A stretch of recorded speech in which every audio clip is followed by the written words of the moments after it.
So what's it like to go on a trip abroad with my husband's money? My sister-in-law, Betty, arrogantly declared. I wonder how it feels to live not just off your parents, but also off your brother. I retorted, feeling a surge of anger at her audacity. Well, you're one to talk. You're a stay-at-home wife, and yet you hire a maid and don't do any housework at all. That's enough. Both of you, stop it. My father stepped in between Betty and me as our argument threatened to escalate. With a calm look on his face, he pacified me and looked up at Betty. Seems like you can't enjoy your trip with us both here. We'll head back home. Sorry for disturbing. My name is Lisa. I'm nearing my 40s and work while living with my father. My mother passed away due to illness 10 years ago, and my younger brother Jake, who is 5 years younger, has already married and left home. I live modestly with my father in our spacious house. It's not that I can't afford to live alone. I choose to live with my father because I'm worried about him. After losing my mother, he started having frequent health issues and was forced to quit his job as he neared retirement. His condition worsened to the point where he wouldn't eat for days unless reminded, and would be bedridden for almost 2 weeks if he fell ill. I couldn't leave my father alone in such a state. At that time, my brother Jake was already working as a lawyer and had a fiancé. Jake and his wife were planning to build a new home near our house, so it was inevitable that I would stay with my father. Jake is exceptionally gifted compared to me. I never thought that the woman he chose as his wife would turn out to be so unreasonable. Jake's wife, Betty, quit her job immediately after their marriage and became a housewife. She leaves all household chores to a hired butler, and her daily routine seems to revolve around luxury lunches and shopping at high-end stores. Jake is busy with work. Perhaps he doesn't have much time to spend with Betty, but her extravagant lifestyle is shocking. Living close to Jake and Betty's house, I couldn't help but hear about Betty's carefree life. What made it more intolerable were her remarks when she visited our house. When are you planning to leave this house, Lisa? Aren't you embarrassed to live at home at your age? Betty would mock me like this quite often. I swallowed the words. I don't want to hear that from a housewife who doesn't do housework and just enjoys herself, and responded with a vague smile. I've gotten to the point where I wish she wouldn't come to our house at all, but my father shows sympathy towards Betty, saying, Jake might be too busy, and she could be lonely. He doesn't drive her away. Rather, he often invites her to have dinner with us. I wish Jake and my father would show some understanding of the emotional toll this is taking on me. But when I see my father, who is unbothered by Betty's audacious attitude, smiling while eating with her, I can't help but think that as long as he's happy, that's all that matters. Why on earth did Jake marry such a woman? I often wonder, but I suppose there are qualities in Betty that only Jake can appreciate. I purposely ignore Betty's rude remarks and continue eating in silence. That day, as usual, my father invited Betty to have dinner. Jake has been swamped with work lately, and Betty usually helps herself to food left by the housekeeper. My father, perhaps feeling pity for Betty, decided to buy some expensive ingredients and proposed that the three of us have a nice meal together. I wasn't particularly thrilled, but if my father insisted, I didn't have a choice. I bought ingredients from the supermarket in town and managed to whip up some dishes I'd never cooked before. My father, who had been losing his appetite, was delighted and laughed, saying, I'm particularly hungry today. Betty arrived significantly past the agreed-upon time, sank into the dining table chair without so much as a decent greeting. The dishes I had prepared were lined up in front of her. Now that we're all here, let's eat, my father cheerfully suggested. Betty didn't seem pleased. She poked at the food with her fork, heaved a big sigh, and said, Do you think I can eat something that looks this unappetizing? Betty shot me a look of contempt as she glanced at the small dishes. I stared back at Betty, then turned to my father in surprise. My father also looked surprised, his mouth agape as he looked at Betty. Well, it may not be as good as the meals your housekeeper makes, but Lisa made this from scratch. Can't you be a bit more polite? When my father-in-law sternly rebutted, Betty immediately pulled a sour face. I never said I wanted to eat with you guys. I'm helping you make some memories, and you serve me something that looks so unappetizing. Can't you consider my feelings a bit? What do you mean by making memories? I muttered, but Betty picked up on it quickly. Betty looked down on me and my father, smirked, and said something unthinkable. Well, your father won't live much longer, right? I'm the diligent daughter-in-law keeping him company, so I expect a generous inheritance. At this, both my father and I were left speechless. The living room fell silent. Could this really be the woman that the intelligent Jake chose to marry? Discussing inheritance before someone's even passed away? There's something wrong with that. Dad, you're going to live for many more decades. Before I knew it, I was shouting. Even Betty, who had been grumpily picking at her gratin, stopped when she saw me letting my anger out. Don't talk about inheritance. To you, Dad may be just another person, but he's family to me. He's also the same to Jake. He's the only living relative left for us who lost our mother. My father gently held me back as I leaned over the table. Panting heavily, I slowly sat back down. My anger towards Betty was still swirling inside my chest. With a deep breath that seemed to pierce my father's mood, I felt my pent-up emotions deflate. I'll pretend I didn't hear what you just said, my father said in an emotionless voice. Immediately, Betty's scoff came flying. All I did was state the facts. I don't want the inheritance taken away by a woman who's still living in her parents' house. Betty's words were so refreshingly straightforward, I no longer had the energy to be angry. She bravely rehashed what my father had tried to let slide, and threw her demeaning words and actions at us. I'll leave this rundown house to you, sister-in-law. Looks like you won't be losing your place to live. Betty's shrill laughter echoed. I wanted to retaliate with a complaint, but when I saw my father quietly shaking his head, I swallowed my words. My father was too lenient with Betty.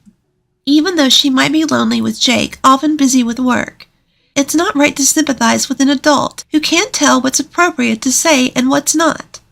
My father looked at my face and muttered softly, She's the one Jake chose. My father smiled with a hint of sadness. He looked like a father dealing with a troublesome daughter, and also like a man completely worn out by life. I couldn't say anything when I saw my father's face. I had things to say to both my father and Betty, but I wanted to know what Jake thought about all this more than anything. Does Jake know about Betty's behavior? If he's aware of it and just letting it slide, I have to say something as his sister. In the end, Betty barely touched the food I made and left early after a brief conversation. Only my father and I were left in the large living room. Creating memories, huh? Maybe she's right. I quietly exhaled as I noticed my father's figure suddenly seeming smaller when he murmured that. Due to Jake's suggestion, our family decided to go on a trip to France. My father wanted to go to France while he could still walk on his own, so Jake and I planned the trip. Of course, I initially asked Jake to take Dad and go on the trip with just the three of them, without me. Betty would always make snide comments toward me if I was present. I didn't want to ruin the cheerful atmosphere of the trip. However, Jake insisted that it would be best to have someone who usually observes Father's condition, so he ended up purchasing 4 tickets. I reluctantly agreed to accompany them on the trip to France, and as I expected, Betty was in a bad mood the whole time and didn't exchange a single word with anyone on the plane. Once we landed, we went straight to the heart of Paris and enjoyed sightseeing. My father was unbelievably energetic, exploring everywhere. Betty seemed to lighten up a bit when Jake bought her a brand-name bag. She walked arm in arm with Jake, but I couldn't help but notice that Jake didn't look particularly happy. At that moment, I accidentally made eye contact with Betty. She glared at me so fiercely that my heart jumped. By the way, why is Lisa here with us? Betty let go of Jake's arm and confronted me. I asked her to come. In case something happens to Dad, we need someone who can handle it. Jake tried to step in to help, but it seemed like his words didn't reach Betty. She kept staring at me, snickering. What's it like to go on a trip overseas with my husband's money? Airfare isn't cheap, so don't be extravagant, Betty said arrogantly. We're staying in a suite at the hotel, but it would be fine for Lisa to sleep outside, right? Jake called Betty's name sharply, trying to stop her, but she didn't listen. How does it feel to live not only off your parents, but also off your brother? I felt the blood rush to my head at that comment. Betty, you're the one living off Jake. Even though you're a housewife, you hired a housemaid and don't do any housework. Enough. Both of you, stop it. My father intervened just as Betty and I were about to get into a quarrel. With a serene expression, Dad calmed me down, glancing at Betty. It seems our presence is spoiling your trip. We'll go home. Sorry for disturbing you. Lisa, could you check the bus schedule to the airport? Without anger or distress, he calmly made his declaration. A smile spread across Betty's face, while a look of panic raced across Jake's. Wait a minute. What should we do when you guys are gone? Jake had a sudden realization and tried desperately to keep us from leaving. However, once Dad decided to go home, his resolution was firm. He had me check the bus to the airport, and he quickly set off in the opposite direction towards the bus stop. I had no choice but to follow Dad, while keeping an eye on my brother and his wife. We'll be just fine without the old man and old lady. Betty's voice echoed from behind us. I was momentarily angered at Betty treating Dad as an old man, but I had no time to waste on her. I chased after Dad, who was walking ahead, while hearing Jake's cries of anguish and Betty's insults thrown at him. Jake barged into the cafe near the airport where we were having tea, looking desperate. His forehead was covered in an extraordinary amount of sweat, signaling something was amiss. In a frenzy, Jake rushed to our table and bowed his head to us. I'm sorry about earlier. I'll apologize properly later, but for now, I need help with Betty. Jake bowed deeply, pleading with Dad. Dad and I looked at each other in surprise. What happened to Betty? When I asked in place of Dad, Jake began to explain with renewed energy what happened after we left. After we boarded the bus to the airport, Jake and Betty took a taxi to the hotel. The problem occurred after they got in the taxi. The English that worked at the tourist spots didn't seem to work with the taxi driver. Neither of them spoke French, and they couldn't understand what the driver was saying. The driver was asking them something, but they responded without really understanding. As a result, Jake said that when he paid the money and got off, the driver drove away with Betty still inside. I can't get through to Betty on the phone. She might have been mugged or something after she was dropped off, Jake said, his face turning pale, probably figuring it would be faster to rely on us rather than trying to cope on his own, and winding up out of his depth. Jake, who doesn't understand French, asked for our help. My father and I can speak French perfectly. Betty appears to think of my father as an old man who can't do anything, but he used to be a French teacher, and I, too, am a current French teacher. This trip to France was planned by Jake, wanting my father to reminisce about his youth. Once my father arrived in France, he seemed filled with nostalgia and vitality, perhaps remembering his time studying abroad. Since I, too, had studied abroad in France during my student days, after parting ways with my brother and his wife, we slowly talked about our time studying here. My father listened to the stories with a serious expression and eventually gave a slow nod. Let's return to the city center. I bet the taxi that dropped you guys off is waiting for its next fare there. With my father's command, we quickly got ready and set off on a journey to find Betty, who had been left somewhere.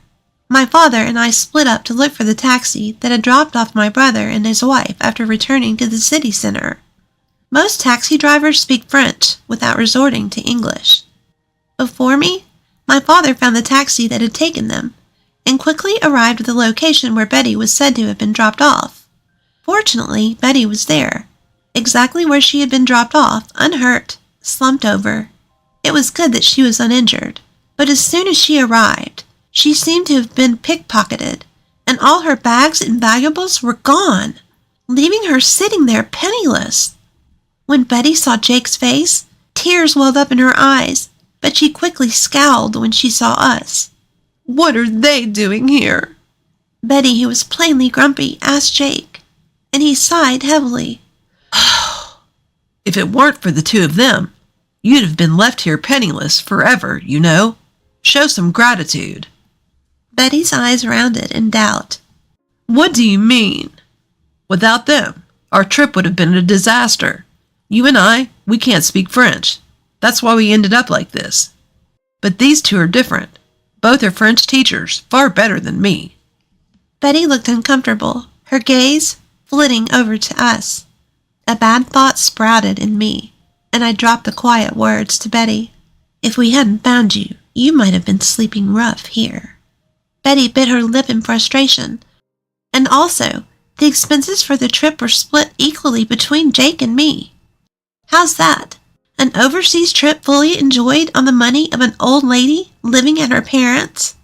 At this, Betty's shoulders began to shake. It's your father's money anyway, isn't it? To Betty's counter-argument, my father gently shook his head. I didn't do anything. Lisa and Jake, they're doing well on their own. They're my pride and joy. Just when I thought Betty was glaring at me intently, she fell silent without saying a word. Even though she had been helped, she didn't utter a single word of thanks. I had a mountain of things I wanted to say to her, but my father whispering, "Take it easy," made me hold back and keep my mouth shut. For Betty, this must have been an incredibly humiliating event. She must not have expected to be saved by the one she had been looking down upon. Even Jake seemed fed up with Betty's stubborn antagonism towards us, his face showing clear signs of frustration. Well, now that the issue has been resolved, shall we resume sightseeing? Let's go to a restaurant I used to frequent when I was studying here. My father suggested cheerfully. At my father's bright words, the family was once again united. We ignored the depressed Betty and thoroughly enjoyed our trip in France. Upon our return to the States, Jake was constantly apologizing to us, and he surprisingly and abruptly divorced Betty. Shocked, I asked him why they had married in the first place. Apparently, Jake had married Betty because she claimed to be pregnant and insisted he take responsibility. After they married, it turned out that her claim of being pregnant was a lie. However, Jake said he couldn't easily file for divorce due to concerns about his public image. However, his patience with Betty, who looked down on my father and me, had run its course, leading him to decide on the divorce. After the divorce, Betty was kicked out of their new home and couldn't continue her life as a housewife anymore. Of course, there was no maid to take care of the housework for her. What's more, due to a pickpocket incident during our trip to France, Betty ended up losing half her assets. She must be working hard, breaking a sweat by now. My father, remembering his younger days during our trip to France, became noticeably more cheerful and lively. I quit my long-term teaching job at school and am now busy running a French language school at home after some renovations. I'm hoping that my father will also teach French in our school someday. Our dreams as a family continue to expand.